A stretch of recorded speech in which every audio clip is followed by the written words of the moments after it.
This week on Instant Experts, Australia finally gets a world-class crook, fuckwit or moron all its own. Mark Latham, take a bow or something else, but on yourself though. The Epstein Files just keep on giving. Henry, if I've told you once, I've told you 1,000 times, there is nothing to see here. They don't exist. We don't exist. This show is not even being recorded at the moment. And in sport, we don't like cricket, we love it. The Aussies run wild in Jamaica. And the West Indies try batting after 8 casks of rum. Welcome to Instant Experts Unfounded Allegations Edition. It's all the latest news explained by idiots, here to keep you sane in a crazy world. I'm Henry Lee, and as always, I'm here with my dear friend, the Honk. Honky, welcome. Henry, what a pleasure to be here, and what a week. We do say this every week. This is a show about crooks, fuckwits and morons. A little bit different this week because we normally call out the crooks, fuckwits and morons, right? And we are a big show, huge show all over the world, huge. Possibly the biggest. There's no question. A lot of people say. A lot of people say. We don't say it. A lot of people are saying it to us. We are a show that can make careers. We can break careers. We know that, right? But with great power comes great responsibility. And so this week, we need to focus, do we not, on prominent figures who all over the world have been falsely accused of being crooks, fuckwits and morons. Oh, you're talking about President Trump himself, of course, and these continuing scandalous allegations about the Epstein Files and his place in volumes 1 through 17. When he's been totally clear at all times that they existed, didn't exist, he heard of them, he'd never heard of them, and this week that they're real, but that they're also not real and were fabricated by his predecessors. I mean, it could not have been put better than that. I mean, it can't be clearer than that, could it? And we'll get to that. And look, just from me personally, to a personal friend of mine, stay strong, President Trump. Yeah, thoughts and prayers. Yeah, thoughts and prayers. But first, we have to talk about an equally falsely accused figure from Australia. We're talking, of course, about the great Mark Latham. Mark Latham, the would-be Prime Minister, former leader of the Australian Labor Party, who got absolutely destroyed by John Howard at the 2004 federal election. Sure did. And probably the only Labor leader in our lifetimes, Honk, who's ever been less popular than Kevin Rudd. You've got to give him that. Say what you like. The Liberals, I mean, they were well into their government at that point, but they actually increased their majority in that election in their 4th term. It hadn't been done since Robert Menzies. Time, you would say, has not been kind to Mark in the 20 years since. It hasn't. It's not his fault, though. It's been one conspiracy after another, hasn't it, Honk? I mean, I haven't seen anyone, I don't know about you, this unlucky in the false smears department since O.J. Simpson. Right. The latest in a long line. Maybe the worst, right? He's 64 years old, the poor guy now. Is he really? Yeah, he's been in a relationship with this woman who's in her late 30s. Yes. Time-honoured tradition. And she's now trying to get a restraining order on him. Right. And she's alleged that he was into appalling sexual perversions. So bad, in fact, they are unpublishable even by us. Well, yes, allegedly he gave her the shits in all senses of the word. As I said, time has not been kind. He's now reduced to being a member of the state parliament in the state of New South Wales. In the upper house, which is... Yeah, it really is. Really the participation trophy of... It sure is. And it's been alleged... being in parliament. Sure, it's very true. And it's been alleged that he was sexting. The allegations he's been sexting the ex-girlfriend, graphic, freaky stuff while he was in parliament. Right. That he filmed sex acts in his parliamentary office. Oh, my God. And he was texting the girlfriend. Not just fucking up his job, presumably. Not just fucking up his job. And he was texting the ex-girlfriend photos that he was taking in parliament, get this, along with comments about the appearance of female MPs who he was photographing in parliament, right, including comments on their weight if he found them unattractive. Right. And if he found them attractive, speculation on how to get them into a possible threesome with him and the ex-girlfriend. Well, these are outrageous allegations, Honky. How has he dealt with these disgusting falsities? Look, in the best way, the only way he can, which is admitting they're completely true. Right. He was, it turns out, sexting in Parliament. He admits it. He was saying gross stuff about female MPs, one of whom, by the way, we won't name, we both happen to know. Right. And well, good on him for having the bravery to stand up to this slander. I mean, I heard his defence of the sex video filmed in his office was that he hadn't seen it. So why do you need to see it? You're in it. You made it. Very good. It's brilliant. You know it exists. Brilliant. Allegedly. Look, as you say, I mean, you said good on him for having the bravery to stand up to the slander, especially when this slander has followed him, this false slander has followed him all the way through his career. Right. He just won't stop trying to get this great man. Right. I mean, after he led the left-wing Labor Party, let's just recap for a sec. He decided to show his commitment to the ideals of the Labor Party by becoming a far-right conservative commentator. That's right. And he changed teams, didn't he? He appeared on a late-night Sky News panel show called Outsiders. Now, Sky News here in Australia was Murdoch owned by channel, Murdoch, like Fox News, right? Yeah. He was on this show called Outsiders, from which he was kicked off for being too crazy. Right, being an outsider and outsiders, that's quite an achievement. I mean, I'm Jewish, so I can say it. I mean, being fired by outsiders for being too far right, that's like being fired by Auschwitz for being too anti-Semitic. And then he went from the Labor Party to One Nation, which is the far-right anti-immigration dummies party. Yeah, and they also turfed him out, right? But surprisingly for One Nation, they fired him for being homophobic. I did not know that. Was it Pauline Hanson? Could she possibly have been the voice of reason? On this rare occasion, she was the voice of reason. Another false slander about him being homophobic, by the way, that just happens to be true. Right. I mean, he said terrible things about a fellow MP who's gay, Alex Greenwich, and Greenwich's personal life. And he said terrible homophobic things about Greenwich and his sexual practices. Of course, only now it turns out Latham may be into things far, far worse himself than what he falsely alleged about this other guy. So, Honko, has he considered joining the Republicans? Oh, look, that's the great finishing move, isn't it? It sounds like he's got all the qualifications. Yeah, but if that wasn't bad enough, so the gay MP then sued Latham for defamation. Right. Why? Just because Latham defamed him? Yeah, can you believe it? I mean, we're just gone mad. Latham lost the case. He's now facing bankruptcy, which would see him have to leave Parliament. Yes, because you can't serve in Parliament if you're bankrupt. Exactly right, yeah. Yeah. Is he maintaining his dignity through these troubling times? Well, look, throughout he has maintained the dignity you would expect of a great political leader. The dignity of office. Dignity of office. So just recently he read out... dignity of the office you're having sex in. Allegedly. Allegedly, more accurate. Indeed, allegedly. More accurately. He most recently he read out under parliamentary privilege, in other words, in public, in Parliament, but you can't be sued for it. He read out under parliamentary privilege the confidential psychiatric report of the MP he defamed. Right. And I mean, who wouldn't do that, right? It seems confidential, so I'm going to have it read into the records so kiddies in the year 3000 can look it up. Exactly right. LexisNexis. Yeah, and who wouldn't do that? I mean, that sounds like a reasonable thing to do, right? Yeah. And now the ex-girlfriend has tried to do him in with these false and disgusting allegations of vile sexual practices and comments about female MPs. Which Latham has also admitted are true. It's a world gone mad, Honko. We wish Latho well, the last of the great lunatics. Well, Honko, we love to start the show with shout-out to listeners, loyal listeners all over Australia, of course, although still no Darwin. But Hornsby has answered Thirlmere's challenge from last week. It too has stepped up from one listener to two. So, whoa. Big thank you to Hornsby. Thank you. And we've gone crazy this week around the world, Honko, with lots of interesting new locations. But before we get to those, a shout out to some regulars. I want to say a special hello in the week the British and Irish Lions are about to destroy the Wallabies in the rugby. A big hello to our listeners in Twickenham. Yes, hello. And we've had one listener there pretty much from the beginning of the show, but now we're up to three. 3 listeners? Yeah, pretty soon we'll have a team. Yeah. Not sure what sport. Yeah, certainly not rugby. Maybe the Coxless Force. Anyway, big thanks to all of you. Honky, big news, Ouagadougou is back. I think you'll find that's pronounced Ouagadougou. Well, Ouagadougou also has multiple listeners now, so we've gone from 1 to 2 there as well, so we're taking Burkina Faso by storm, Honky. I think you'll find, you mean to say taking that country by non-specific weather event is what I think you mean. I think storm is very aggressive and triggering. A big hello also to our Sao Paulo, Bangkok and Nairobi regulars. We love the touch of the exotic that you bring to the show. Just not, to be clear, not in the Mark Latham way. No, definitely not. We come to praise Caesar Honky, not take a dump on his body.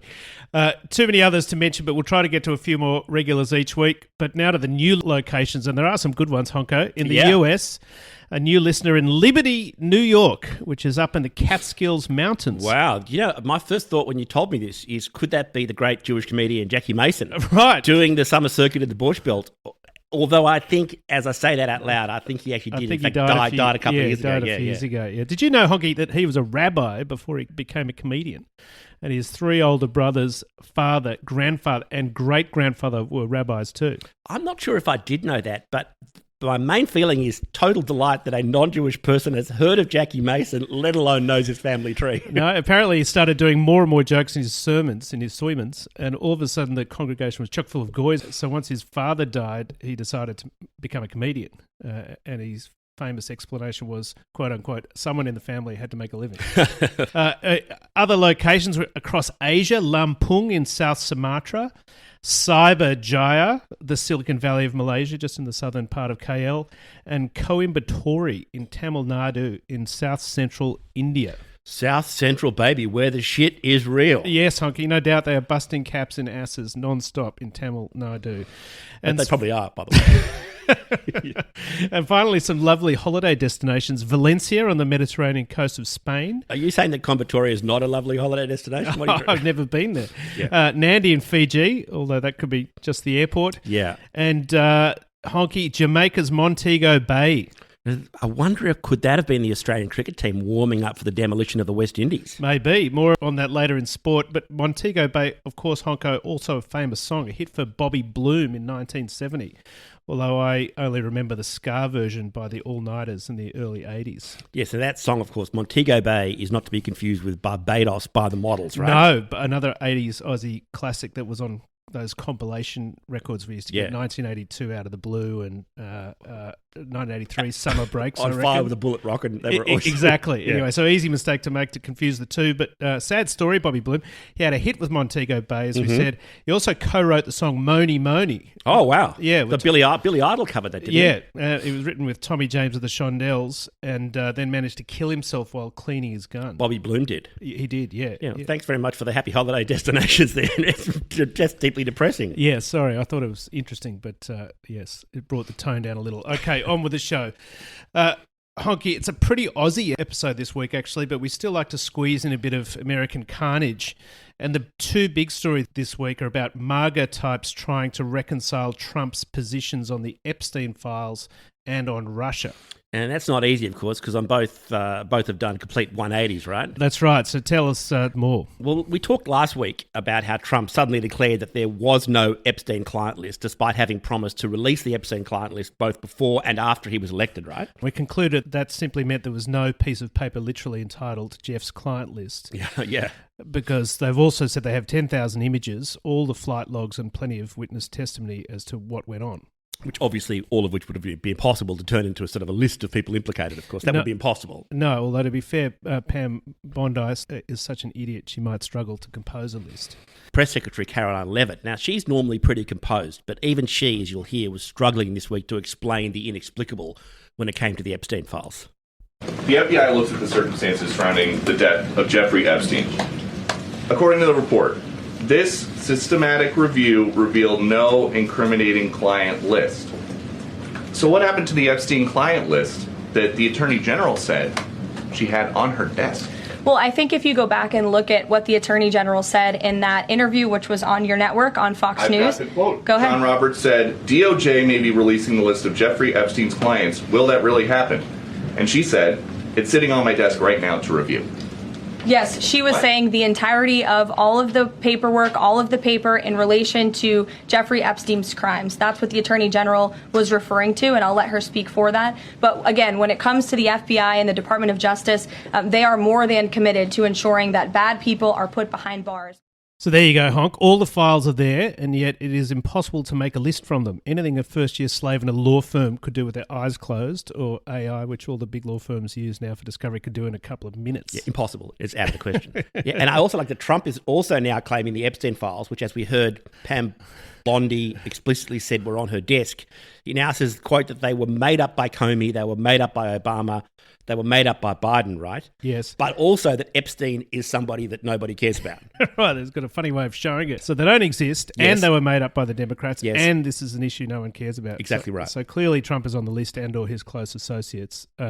So how does he get out of this besides just putting it on the tab of his various crimes and misdemeanors and felonies? I forgot the felonies. Yeah. Look, the answer is his usual play, right, is to throw somebody under the bus. And the MAGAs, of course, are gunning for the Attorney General Pam Blondi or Pam Bondi. Yeah, who, don't forget, was the Attorney General of Florida from 2011 to 2019, which is when Epstein's flight logs were revealed and many of his victims came forward. And she did bugger all about it. He was prosecuted by the feds. There's a beautiful twist now, which is the current Trump's FBI director, Kash Patel, who's a prize fuckwit, and the deputy director of the FBI, Dan Bongino, even crazier far-right fuckwit, have both reportedly threatened to quit if Pam Bondi isn't fired. Right. Surely the answer to that is, gentlemen, your terms are acceptable. Totally. I mean, is there any chance they could all go?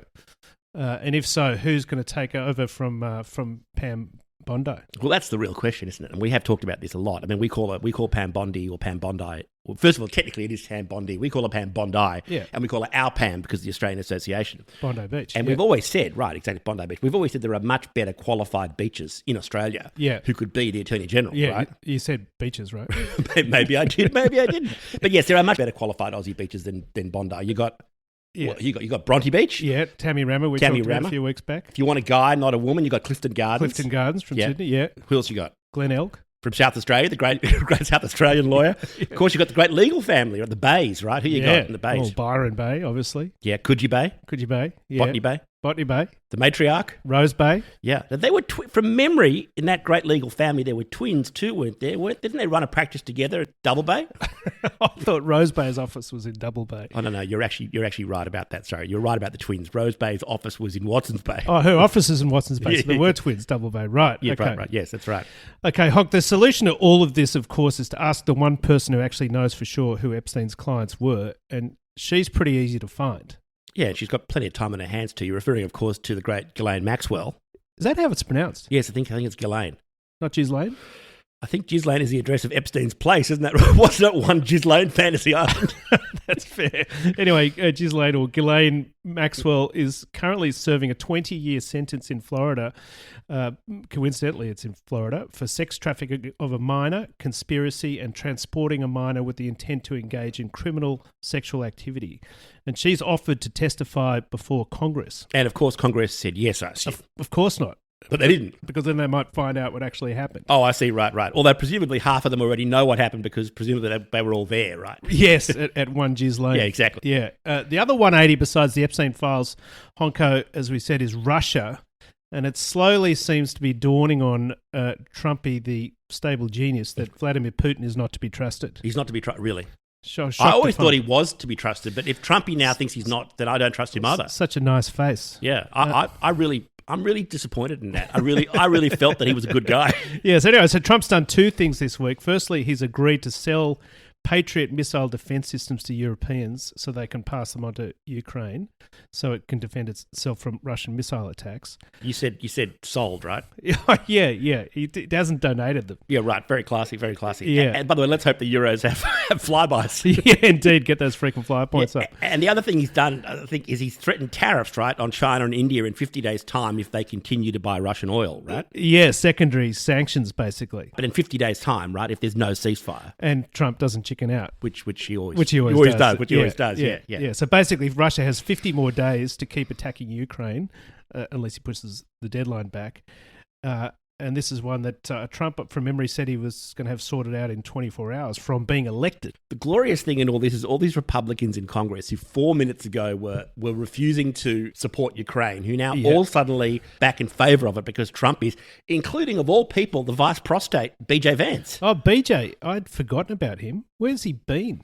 Greenland? Well, actually, you're referring, of course, to the torrid affair between his wife Usha and Eric the Viking. We've talked about many times. No, apparently, what's going on is that Vance apparently is, and I feel bad now we call him BJ Vance because he's a huge fan of the show. Right. And apparently what I heard is he heard our episode last week, and he's apparently been trying out a few of the Texas sex toys before the state senator Angela Paxton bans them all. Right, or buys them all. What did BJ do? Did he pick up a Satisfyer Pro 2 for Usher, or perhaps a Magic Wand rechargeable? I think it was more for himself. I think he was thinking more the Assmasster 9000 with the fantasy internal eggland. Wasn't that what it was? Anyway, at least one Republican honk has stayed strong and continued to oppose the cause of freedom and helping Ukraine, which is another airhead, Marjorie Taylor Greene. Oh, what a genius. Well, look, in fairness to Marjorie Taylor Greene, she has been very busy fighting the gazpacho.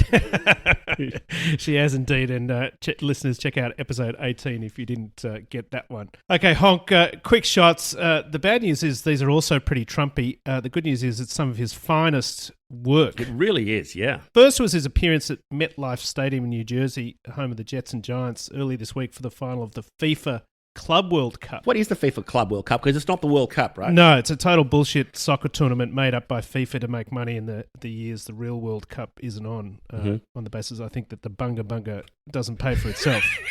The problem is clearly nobody told Trump, right? Because he not only behaved like it was the real World Cup, he seemed to think that he himself had won the real World Cup. It was very strange. That's right. He wouldn't get off the stage. It was weird. So just the background is Chelsea FC won that Club World Cup final, right? Beat Paris Saint-Germain 3-0. Yes. Trump comes on stage with the FIFA president, a gentleman named Gianni Infantino, to hand out the medals to both teams. That's right. He hands the trophy. He helps hand the trophy to the Chelsea captain, a guy called Reece James. Yes. And then he wouldn't leave. That's right. On the video, you can see Reece James finally turn to Trump, the US president, at an event in the US and have to ask him basically, are you staying? I.e., that would be a good time to get the ball out to Fuckowski. Fuck off.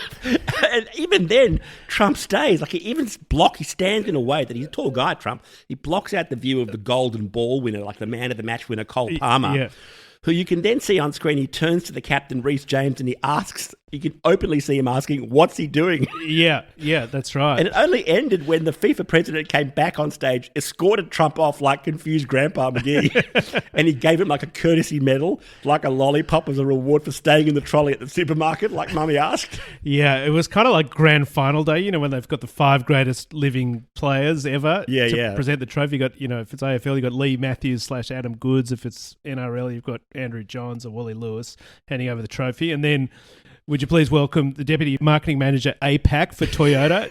Do not give a fucker. And do not give a fucker is just standing there for 5 hours thinking that everybody's come to watch him. The final insult is, this is amazing. Chelsea is clearly so pissed off the team that won. They've scrubbed him, the US president, from an event held in the United States from the official photos. Yeah, that's... look, no one likes Chelsea who doesn't go for Chelsea, including me. I'm a Liverpool fan, so I can't like them. But I got to say, I give that maximum respect. Totally. Now, Honk, speaking of the UK, Trump is going there again in September, and news has broken that King Charles will host him at Windsor Castle. Are you sure about that? Because my mail was that Trump was going to be staying with Prince Andrew. They can talk about old times at Epstein Island. Yeah, geez, Lane. go through some of the old photo albums together. Yeah, 10,000 pictures to choose from. Yeah, that Prince Andrew never appeared in. Anyway, the Poms have worked out it pays to suck up to Trump, especially when negotiating trade issues and demands for increased defence spending as they are at the moment. Yeah, but what do you reckon? What's the setup at Windsor Castle like? Is there a Macca's? Yeah, there actually is. I looked this up, and there's a Macca's at Windsor and Eaton Station, which is about a 5-minute walk. Okay, Trump will like that. What kind of room does he... Well, I'm sure it's very nice. It's a palace, has been for hundreds of years. Like, I was trying to be a gentleman, but what I'm getting at is I hope they've got plastic sheets.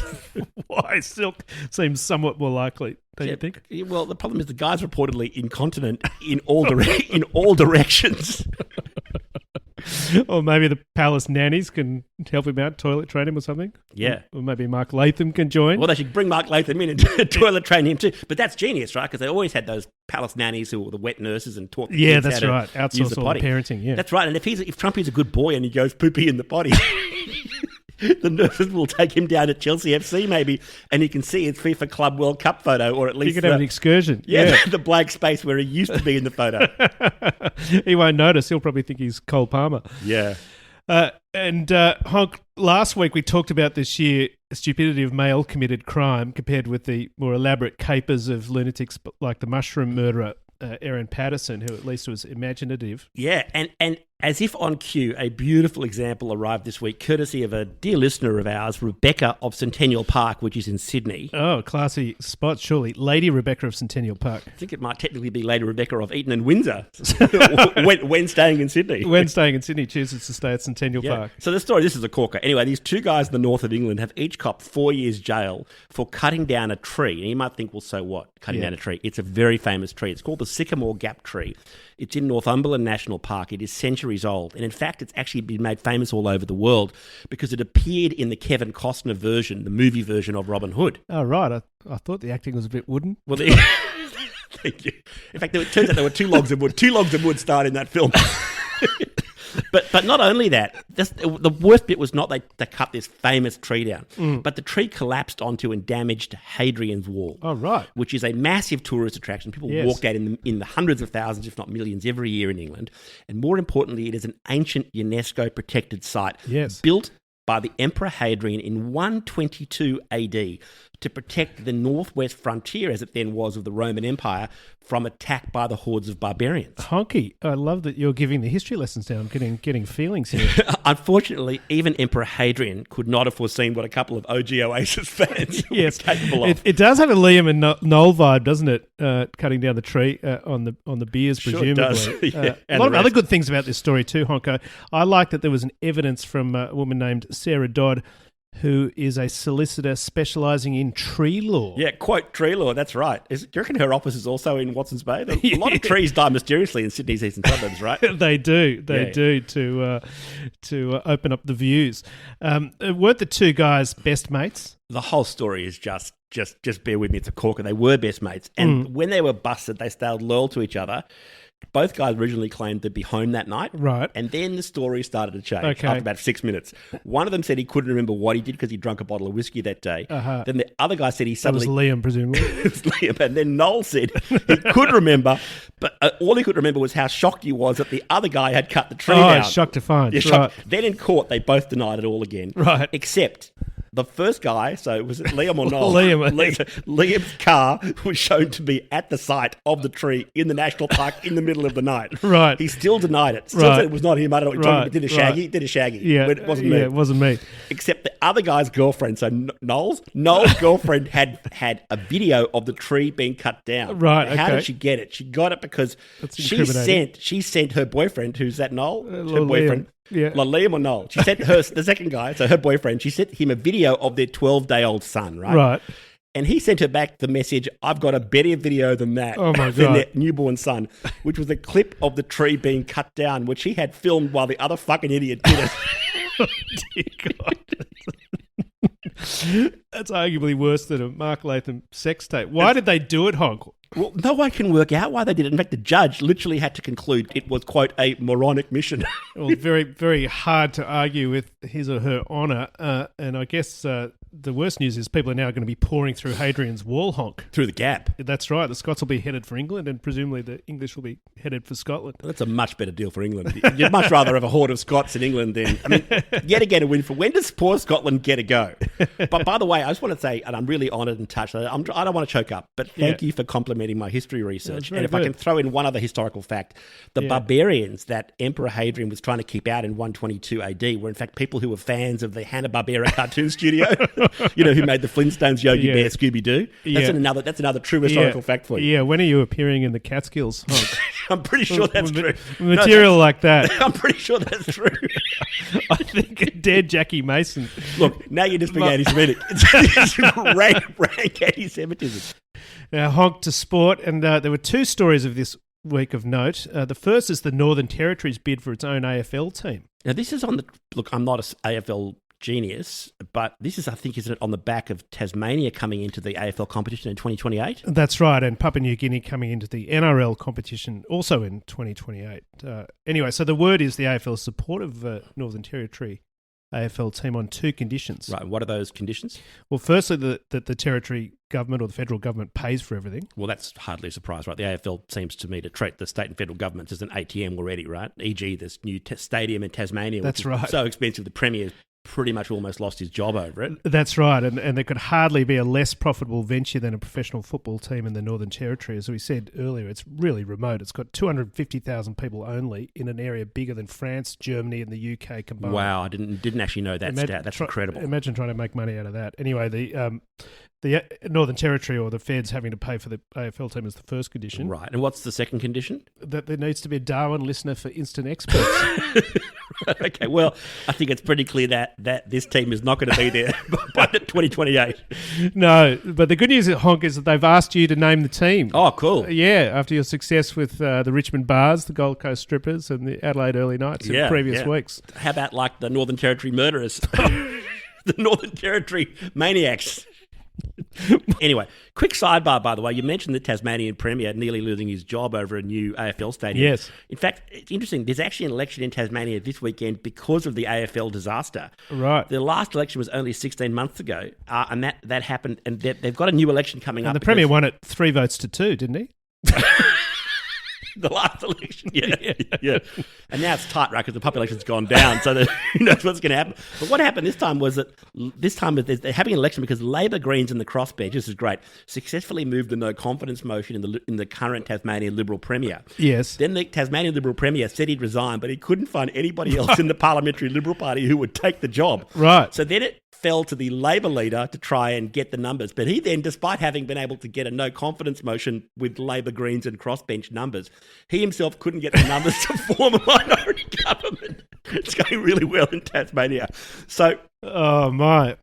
Honk, we mentioned Jamaica earlier, and the other big story is the cricket. And Australia bowled out the once mighty West Indies for 27. They bowled them out for 27 runs. That is the second worst team total in the history of Test cricket. The worst, I think, was 26, right? Was that New By Zealand? the Kiwis, yeah, in the 1950s. Yeah, 1950s, right? So even I know 27 is a shocking, it's a shit-house score. I mean, who was batting? Was it Jackie Mason?